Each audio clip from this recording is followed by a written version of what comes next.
Alors, le terme Bible vient du grec ancien, ta biblia, c'est un substantif pluriel qui veut dire les livres au pluriel.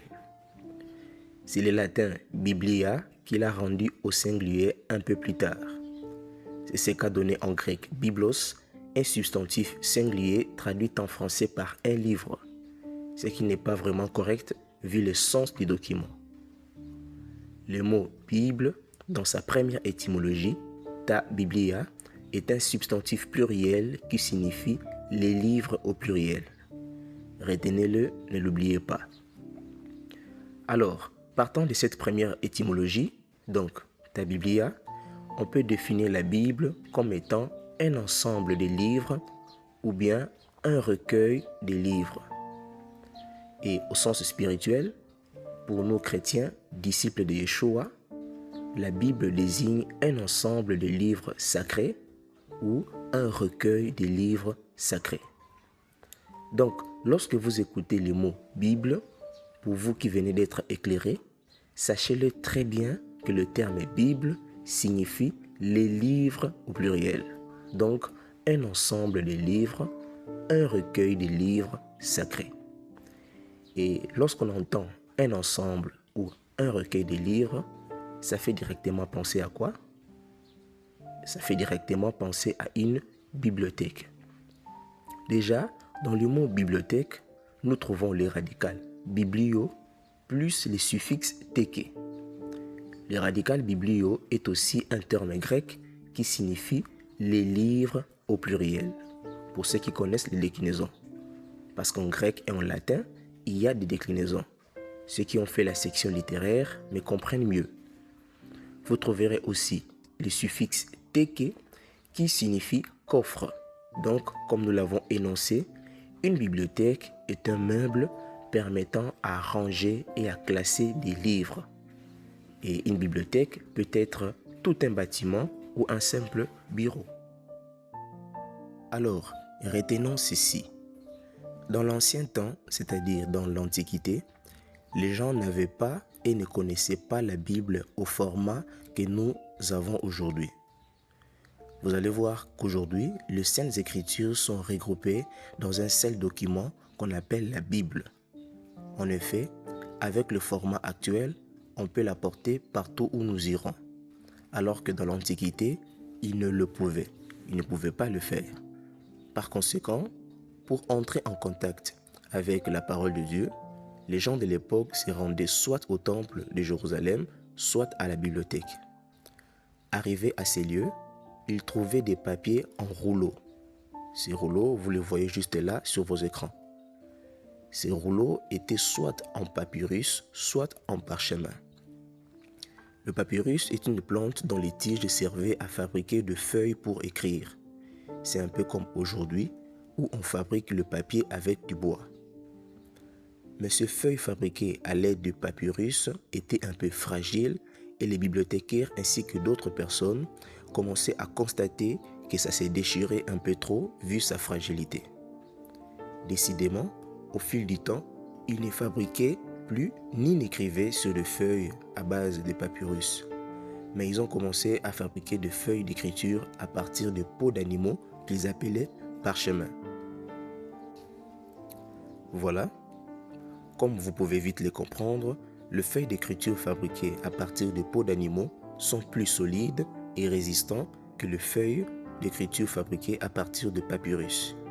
Ainsi, avec le parchemin, ça devenait plus facile de lire les Saintes Écritures sans craindre que les feuilles ne puissent se déchirer. Et pendant toute l'Antiquité, les gens avaient l'habitude de se diriger soit au temple pour le juif, soit à la bibliothèque pour le païen, pour consulter les livres, entre autres les Saintes Écritures. Et pourquoi? Parce qu'il n'y avait pas de petits bouquins où on pouvait tout coffrer à l'intérieur comme on le voit aujourd'hui. Alors, des années après, avec l'évolution de la science, avec l'intelligence qui augmentait, les gens ont commencé peu à peu à fabriquer des codex. Alors, c'est quoi un codex? Vous avez peut-être entendu parler des codex.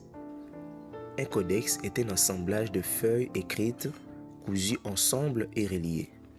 Vous les voyez là aussi sur vos écrans. Ces feuilles écrites cousues ensemble et reliées étaient notamment celles de parchemin, donc ce qui était fabriqué avec des peaux d'animaux. Donc on prenait le couvrement et on cousait avec la main.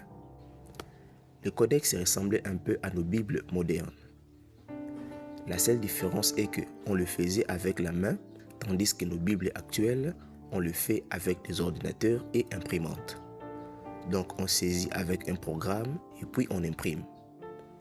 C'est plus facile, simple et rapide, alors qu'avec le codex, il devait prendre le parchemin, le couper très bien, puis écrivait dessus avec des plumes en s'efforçant de réduire l'écriture.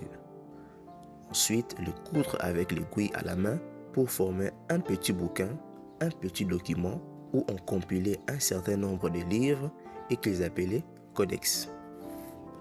Donc, si je peux résumer, il faut comprendre qu'à l'époque, donc dans l'Antiquité, pour trouver les Saintes Écritures, il fallait se diriger soit au temple de Jérusalem, soit à la bibliothèque, généralement la bibliothèque d'Alexandrie en Égypte. Elles étaient gardées là-bas parce qu'elles étaient considérées comme étant des livres sacrés et en plus ça coûtait très cher. Et une fois à la bibliothèque, ils étaient devant des papiers enroulés qu'ils appelaient du nom de rouleaux, car il n'y avait pas de petits livres comme on le voit aujourd'hui. Et imaginez, aujourd'hui dans nos Bibles, nous trouvons généralement 66 livres. À l'époque, chacun de ces livres avait son propre rouleau. Donc, si vous voulez lire le livre de la Genèse, vous prendrez dans le temple ou dans la bibliothèque le rouleau du livre de la Genèse et vous lisez. Et si vous voulez lire le livre du prophète Ésaïe, vous prendrez le rouleau du livre d'Ésaïe et vous allez lire, ainsi de suite. Sachez que tout ce que nous avons aujourd'hui comme écriture sainte, regroupée dans la Bible, était au départ séparées les unes des autres. Autrement dit, chaque livre avait son propre rouleau.